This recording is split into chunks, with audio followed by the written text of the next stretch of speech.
संसद के बजट सत्र का दूसरा चरण आज से शुरू हो गया है। राज्यसभा में मिडिल ईस्ट जंग को लेकर भारी हंगामा हुआ है। कांग्रेस सांसद ने खरगे से जंग से पैदा हुई ऊर्जा संकट का मुद्दा उठाया। खरगे ने कहा कि जंग के चलते भारत की ऊर्जा संकट पर खतरे मंडरा रहे हैं, सदन में चर्चा होनी चाहिए। सिलेंडर के दाम बढ़ गए। खरगे ने जंग में फंसे भारतीयों को लेकर भी चिंता जताई है। खरगे ने खाड़ी देशों में भारतीयों की सुरक्षा निश्चित करने की मांग की। कई भारतीयों को लापता और मारे जाने का भी दावा किया। राज्यसभा में जेपी नड्डा ने विपक्ष पर जमकर निशाना साधा। नड्डा ने आरोप लगाया कि विपक्ष की दिलचस्पी सिर्फ अराजकता पैदा करने में, विपक्ष का व्यवहार गैर जिम्मेदाराना है। उन्होंने कहा कि विपक्ष सिर्फ हुड़दंग मचाने में माहिर है। जब मुद्दों पर बहस होती है तो ये लोग सदन से भागते हैं। सही मायने में विपक्ष देश हित नहीं चाहता, विपक्ष अपनी ओछी राजनीति को आगे बढ़ा रहा है। बीजेपी नेता मुख्तार अब्बास नकवी ने दिल्ली स्थित ईरानी दूतावास पहुंचकर सुप्रीम लीडर खामेनेई की मौत पर दुख जताया। शोक पुस्तिका पर हस्ताक्षर कर खामेनेई को श्रद्धांजलि दी। इस दौरान पीडीपी चीफ महबूबा मुफ्ती मौजूद रहीं। खामेनेई की मौत पर दुख जताया। इस दौरान दोनों नेताओं ने ईरान के राजदूत से भी मुलाकात की। जंग के 10वें दिन भी ईरान पर इजरायल का और अमेरिका का ताबड़तोड़ हमला जारी है। इस्फहान के ऑप्टिक्स प्लांट पर अमेरिका ने मिसाइल अटैक किया। हमले के बाद प्लांट पूरी तरह से तबाह हो गया है। तो वहीं मिनाब में गर्ल्स स्कूल पर हुए हमले का एक वीडियो सामने आया है। विस्फोट के बाद आसमान में धुएं का गुब्बार दिखा। ईरान ने अमेरिका इजरायल पर हमले का आरोप लगाया है और इस हमले में 160 से ज्यादा बच्चों की मौत हो गई थी। अमेरिकी राष्ट्रपति ट्रंप ने स्कूल पर हमला करने से भी इनकार किया था। संयुक्त अरब अमीरात के रक्षा मंत्रालय ने एक वीडियो जारी करके ईरानी ड्रोन को मार गिराने का दावा किया। यूएई ने यह दावा किया है कि उसके एयर डिफेंस सिस्टम ने 16 ईरानी मिसाइल्स को हवा में ही बर्बाद कर दिया है, जबकि एक मिसाइल समुद्र में गिरी है। डिफेंस मिनिस्ट्री ने यह भी बताया कि यूएई के आसमान में 117 ड्रोन दिखे हैं, जिनमें से 113 को रोककर नष्ट कर दिया गया है, जबकि 4 ड्रोन देश के भीतर ही गिरे। ईरानी हमलों की शुरुआत से अब तक 238 बैलिस्टिक मिसाइलें और 1422 ड्रोन देखे जा चुके हैं। सोमवार को ब्रेंट क्रूड ऑयल की कीमत $100 प्रति बैरल के पार हो गई है। इसका असर एशियाई बाजार पर दिखा है। मिडिल ईस्ट में युद्ध के कारण तेल की कीमतों में उछाल आ गया है। दूसरी तरफ एशियाई बाजार में भारी गिरावट रही। जापान, साउथ कोरिया और सभी एशियाई देशों में बाजार 6 से 8% तक गिरा। कच्चे तेल की कीमतें 3.5 साल से भी ज्यादा समय तक हाई स्तर पर हैं। मिडिल ईस्ट में बढ़ते तनाव के चलते दुनिया के सामने तेल और गैस का संकट है। इसी को देखते हुए महाराष्ट्र के पुणे में गैस से चलने वाले शमशान घाट को अस्थायी रूप से बंद कर दिया गया है। पुणे नगर निगम ने केंद्रीय पेट्रोलियम और प्राकृतिक गैस मंत्रालय के आदेश के बाद एक कदम उठाया। एलपीजी गैस की कमी के चलते ये फैसला लिया गया है। हालांकि एक शव के अंतिम संस्कार में 18 किलो गैस की आवश्यकता होती है, लेकिन नगर निगम का कहना है कि वैकल्पिक शवदाह सुविधाएं चालू रहेंगी।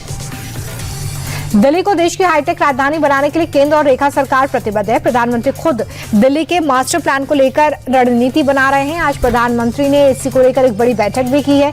इसमें गृह मंत्री अमित शाह, राज्य की सीएम रेखा गुप्ता और केंद्रीय मंत्री मनोहर लाल खट्टर मौजूद हैं। मीटिंग में दिल्ली के मास्टर प्लान की समीक्षा हुई है। उत्तराखंड के मुख्यमंत्री पुष्कर सिंह धामी ने विधानसभा में बजट पेश किया है। महिलाओं की समानता का ख्याल रखा गया इस बजट में। इस बार बजट 1,11,730 करोड़ रुपए का है, जो पिछली बार से 10% ज्यादा है। पुष्कर सिंह धामी ने कहा है कि उत्तराखंड संकल्प से सिद्धि की ओर अग्रसर है। ये बजट निरंतरता को दर्शाता है। दिल्ली दंगा मामले में साजिश का आरोप शर्जील इमाम पर लगा था। 6 साल बाद जेल से बाहर आएगा शर्जील इमाम। दिल्ली कोर्ट ने उसे 10 दिन की अंतरिम बेल दे दी है। भाई की शादी और बीमार मां के इलाज को लेकर उसे राहत दी गई है। 2020 दिल्ली दंगा मामले में साजिश को लेकर शर्जील पर कई केस चल रहे हैं। देशद्रोह और यूएपीए जैसे गंभीर मामलों को लेकर जांच जारी है। इंडिया टीवी के शी कॉन्क्लेव में दिल्ली की मुख्यमंत्री रेखा गुप्ता शामिल हुई और कहा कि आज महिलाओं ने हर फील्ड में बड़ा मुकाम हासिल किया है। निर्णय क्षमता और साहस का कोई जेंडर नहीं होता है। कामयाबी चाहिए तो अपनी किस्मत खुद लिखिए। सीएम रेखा गुप्ता ने कहा है कि मेरा परिवार मेरी राजनीति में आने के पक्ष में नहीं था, लेकिन रास्ता मैंने खुद चुना। मैंने कभी नहीं सोचा था कि कभी सीएम बनूंगी। रेखा गुप्ता ने सुषमा स्वराज को रोल मॉडल बताया और कहा कि हर महिला को सम्मान का जीवन चुनने का हक है। श्री कॉन्क्लेव में बिहार की अलीनगर विधानसभा सीट से बीजेपी विधायक और लोक गायिका मैथिली ठाकुर ने भी शिरकत की है। उन्होंने कहा कि मैंने सोचा नहीं था कि इतनी जल्दी नेता बन जाऊंगी। हर इंसान चाहता है कि आगे बढ़े, लेकिन भगवान की कृपा है कि उन्होंने मुझे इस काबिल बनाया कि मैं इस राह पर चल सकूं।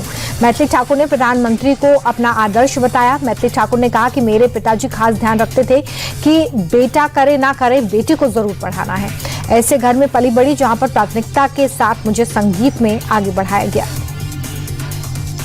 पाकिस्तान के होश उड़ाने वाली स्क्वाड्रन लीडर नेहा और आकांक्षा ने शी कॉन्क्लेव में अपनी जाबाजी की कहानी शेयर की। ऑपरेशन सिंदूर का जिक्र करते हुए आकांक्षा ने कहा कि देश के लिए मर मिटने का जज्बा सबसे ऊपर है। स्क्वाड्रन लीडर नेहा ने बताया कि एक फौजी की पत्नी और ऑफिसर होने के नाते घर और सरहद दोनों की जिम्मेदारी बखूबी निभाना बेहद जरूरी है। एयरफोर्स की फाइटर बेटियों का कहना है कि अब वक्त बदल रहा है, सेना में महिलाओं का दबदबा बढ़ रहा है। इंडिया टीवी के शी कॉन्क्लेव के किराना सांसद इकरा हसन ने भी अपनी सियासी यात्रा को एक्सीडेंटल बताया।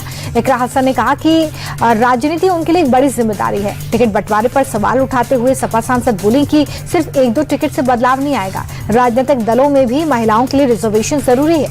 इकरा हसन ने यह भी कहा कि महिलाओं के पहनावे पर नहीं, काबिलियत पर फोकस होना चाहिए। हिजाब और पर्दा भी महिलाओं पर थोपा नहीं जाना चाहिए, ये हर महिला की अपनी चॉइस है। शी कॉन्क्लेव में समस्तीपुर की सांसद शांभवी चौधरी ने भी शिरकत की। शांभवी चौधरी ने अपनी राजनीतिक यात्रा पर खुलकर बात करते हुए कहा कि बचपन से ही उनका सपना सेवा करना और नेता बनना था। नेपो किट के आरोप पर पलटवार करते हुए शांभवी ने कहा कि महिलाओं को इस नाम पर ज्यादा टारगेट किया जाता है, जो जनता का अपमान है। शांभवी चौधरी ने दुख जताते हुए कहा कि टिकट बंटवारे में आज भी महिलाएं सेकंड चॉइस हैं और राजनीति को महिलाओं के लिए अभी और सुरक्षित बनाने की जरूरत है। इंडिया टीवी के शी कॉन्क्लेव में गौतम बुद्ध नगर की डीएम मेधा रूपम और commercial tax officer doctor Meenakshi Verma ने महिलाओं के संघर्ष पर खोलकर बात की। मेधा रूपम ने कहा कि यूपी की बेटियां अब हर गांव से आगे बढ़ रही हैं। मेल ईगो को खत्म करने के लिए महिलाओं का हर फील्ड में होना जरूरी है। डॉक्टर मीनाक्षी वर्मा ने बताया कि उन्हें आज भी खुद को साबित करना पड़ता है, लेकिन चुनौतियां ही जीवन को बेहतर बनाती हैं। इंडिया टीवी के शी कॉन्क्लेव में कश्मीर की दिग्गज हस्तियों ने घाटी के बदलते हालातों पर बात रखी। वक्फ बोर्ड की चेयरमैन डॉक्टर दरख्वाशा अंद्राबी ने कहा कि अब कश्मीर में बेटियों के लिए पढ़ाई और राजनीति की राह आसान है। क्रिकेटर जसिया अख्तर ने 2006 के उस खौफनाक मंजर को याद किया जो उन्हें बंदूकधारियों ने डराया था, लेकिन उन्होंने डर से हार नहीं मानी। कम्युनिटी रिसर्चर अनिका नजीर ने माना कि बेटी बचाओ बेटी पढ़ाओ जैसे अभियानों से अब कम उम्र में शादी का रिवाज बदल रहा है। दिल्ली के नागलोई में तेज रफ्तार डीटीसी बस का कहर देखने को मिला। बस ने पहले ई रिक्शा को टक्कर मारी और उसके बाद स्कूटी सवार को कुचल दिया। हादसा इतना भयानक था कि 2 लोगों की मौत हो गई, कई लोग जख्मी हैं, जिसके बाद गुस्साई भीड़ ने बस में तोड़फोड़ की है और बस को आग के हवाले कर दिया है। घटना के बाद इलाके में अफरा तफरी है। पुलिस की टीम ने भीड़ को काबू में किया। मामले की पुलिस जांच कर रही है। यूपी के कौशाम्बी में रंगभरी होली की बारात के दौरान बड़ा बवाल हो गया।